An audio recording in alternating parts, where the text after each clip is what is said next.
हमारा version. Topic क्या है हमारा? भर्जन और निस्तापन। भर्जन क्या है? भर्जन क्या है भैया? जब हम सांद्रित अयस्क को वायु की उपस्थिति में उसके गलनांक से कम ताप पर हीट करेंगे। गलनांक से कम ताप का मतलब है कि पिघलने ना पाए, जो सांद्रित अयस्क है वो क्या हो? पिघलने ना पाए। तो जब गर्म करेंगे तो बदल जाएगा अयस्क ऑक्साइड में, यानी कि सांद्रित अयस्क को जब वायु की उपस्थिति में हम गलनांक से कम ताप पर हीट करेंगे, गर्म करेंगे, तो सांद्रित अयस्क जो होगा वो चेंज हो जाएगा, परिवर्तित हो जाएगा किसमें?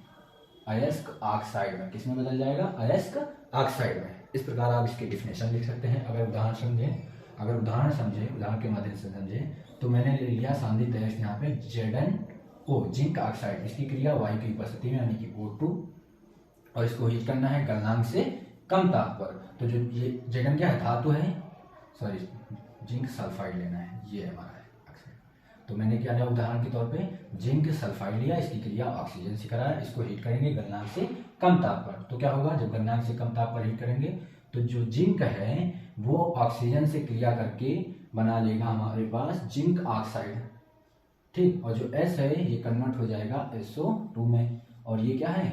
अशुद्धियां हैं जो वाष्पित हो जाएंगी, उड़ जाएंगी। तो हम जो अयस्क ऑक्साइड हमको कौन सा मिला? Zinc oxide. दूसरा समझे, अगर हम ले लें फेरस सल्फेट ले लें, इसकी क्रिया ऑक्सीजन से करा दें, ऑक्सीजन की उपस्थिति में होता है भर्जन, और इसको गलनांक से कम ताप पर हीट करें। तो जो फेरस है ये अपना सल्फाइड बनाएगा, तो बन जाएगा हमारे पास फेरस सल्फाइड बनेगा, फेरस ऑक्साइड बनेगा। क्या बनेगा हमारे पास? Ferrous oxide. और जो सल्फर है ये बनाएगा SO2 और वाष्पित हो जाएगा। ये क्या है? अशुद्धियां। तो जो ऑक्साइड मिला फेरस ऑक्साइड, बैलेंस कर लेना है। क्या करना है? बैलेंस। इसको भी बैलेंस करना है, बैलेंस नहीं है, भूल गया था सर। ऑक्सीजन कितना? 2 है, इधर ऑक्सीजन 1 2 3 है, और इधर कितना है? 2 है। तो कैसे बैलेंस करेंगे? अगर हम क्या करें, यहाँ 2 का मल्टीप्लाई कर दें तो कितना हो जाएगा? 2 ऑक्सीजन, यहाँ 2 4, इधर कितना है? 2, तो यहाँ 2 का करेंगे तो हो जाएगा 4। इधर जिंक कितना है? 2, इधर जिंक कितना हो जाएगा? 2 करेंगे मल्टीप्लाई तो 2 हो गया। अब देखिए सल्फर कितना हो गया? यहाँ पे सल्फर हमारे पास हो गया कितना? 2 हो गया। यहाँ कितना है? 1 है, तो 2 का मल्टीप्लाई करेंगे तो सल्फर कितना? 2 बैलेंस। फिर बैलेंस चेक करिए, जिंक कितना? 2, जिंक कितना? 2, सल्फर कितना? 2, सल्फर कितना? 2, ऑक्सीजन कितना? 4, ऑक्सीजन कितना है? 2 और 2 2 4 2 6 है, और यहाँ ऑक्सीजन कितना है? 2 है। तो क्या करेंगे? यहाँ हम 2 की जगह 3 से मल्टीप्लाई कर देंगे, 3 2 6। इस प्रकार से आप रिएक्शन को बैलेंस कर सकते हैं। इसको मैंने डिटेल में भी डिस्कस कर रखा है, रासायनिक समीकरण को कैसे संतुलित करें, वो वीडियो जाके देख लें, क्लियर हो जाएगा। फेरस सल्फेट की जब क्रिया कराया तो ये मिला, इसको भी बैलेंस कर लेते हैं। ऑक्सीजन 2 है, इधर ऑक्सीजन 2 1 3 है, तो क्या करेंगे? 2 का मल्टीप्लाई करेंगे तो 2 2 जा 4 हो जाएगा। इधर क्या करेंगे? 2 का नहीं 3 का मल्टीप्लाई करेंगे तो 3 2 6 हो जाएगा। यहाँ जैसे वो हुआ ऐसे भी हो जाएगा।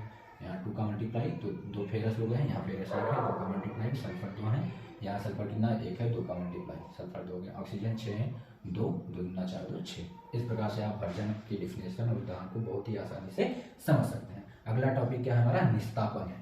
अगला टॉपिक निस्तापन। निस्तापन क्या है कि सांद्रित अयस्क को उसमें भर्जन में वायु की उपस्थिति, इसमें अनुपस्थिति, वायु कहीं लिखा नहीं, तो सांद्रित अयस्क को उसके गलनांक से कम ताप पर हीट करेंगे तो जो सांद्रित अयस्क है ये कन्वर्ट हो जाएगा, परिवर्तित हो जाएगा अयस्क ऑक्साइड में। किसमें बदल जाएगा? अयस्क ऑक्साइड में बदल जाएगा, ठीक है भैया।